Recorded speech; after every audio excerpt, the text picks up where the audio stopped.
My teacher told me a story one time of a man who was walking with his son in the park.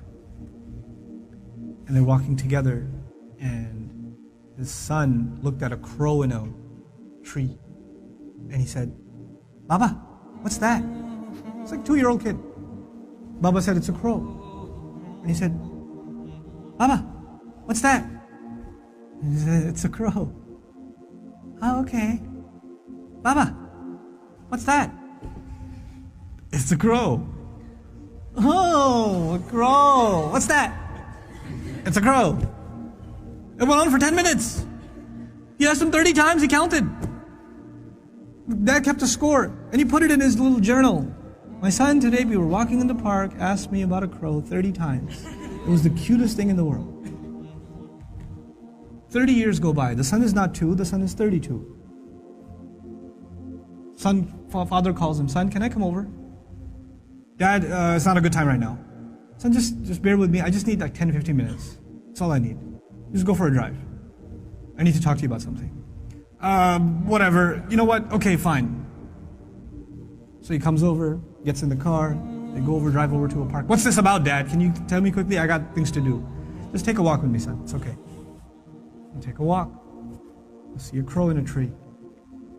The dad says, "Son, what's that?" "Seriously, Father? It's a crow." "Oh, son, what's that?" "Is this a game? I have things to do, okay? It's a crow. You can't see, I just got you new glasses last month. Why is this happening to me? Dad, why are you so difficult? I don't understand what the problem is. Just tell me what you really want.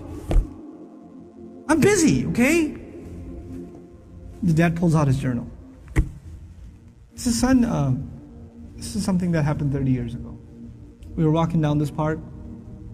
You saw a crow. And you asked me 30 times. And I gave you a smile every time. You couldn't handle twice. What are we giving our parents?" I'm not even bringing Allah into the picture. The fact that Allah mentioned Himself and then mentioned His parents is, you think about that. What have they done for us and what have we done for them? What have we done for them? How many parents leave, like their children are in ICUs, and they stand there and hovering over this little glass box with a baby inside, 24 hours a day, 7 days a week, standing in a hospital, not even sitting down, standing in a hospital. Like feeding off of like vending machines. And that same kid grows up and doesn't have the time to call. That same kid. You know? How many mothers almost died giving birth? Almost died giving birth. And now it's so difficult to respond to her call. Or to just give her just a couple of minutes a day. Just let her feel a little important. You know how unfair that is, that you were the most important thing to them and they are so insignificant to you? How unfair that is? You know? They carry that pain with them every day, that I am nothing to my children. I mean nothing to them, worthless to them. You know, they have no time for me. When something is worth something to you, it gets your time. Most of you at this age, you want to just get away from your parents. You just want to be with your friends. You want to be on your own. You just don't want to be with your parents. You know?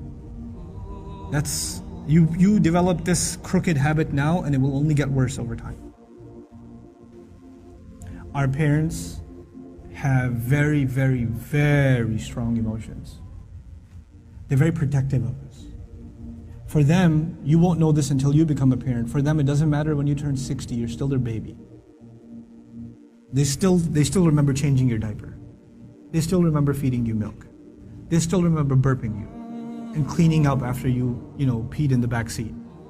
They still remember that. You don't remember that, they remember that. My son won't remember that. I was like, I gotta go. Then all of a sudden he stops complaining. I'm like, oh, time to roll down the windows.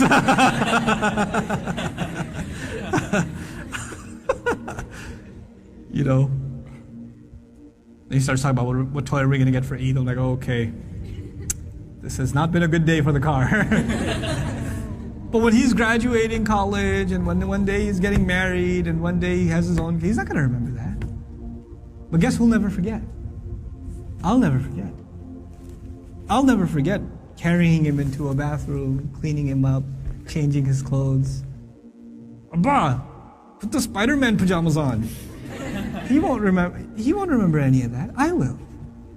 And that same kid, when he's talking back to me one day, when he's telling me, Dad, I just don't understand you, okay? I don't have time right now. When he does, it's gonna hurt, man. It's gonna hurt. That's what you do to your parents. That's what I do to my parents. They were our life. They gave up their life for us. Our parents gave up careers for us. Our parents gave up vacations for us. Our parents gave up friends for us. You know that? I know that now. I didn't know that then. They had their entire life planned until you came along. And then you became their plan. You became everything. And you have the nerve.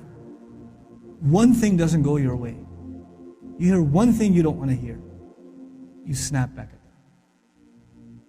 It says, we're not even talking about Islam right now. We're just talking about decency, man. Just decency. What have they done for you and what you give them back is so unfair. It is so unfair.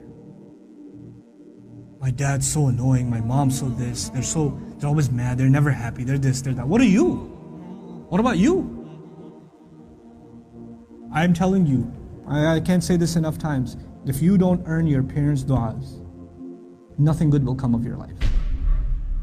Nothing good will come of your life if they're not happy with you. If you haven't done everything you can to make them happy. And never give them, you haven't, in all honesty, sometimes parents can be unfair. They're human beings, they can be unfair too.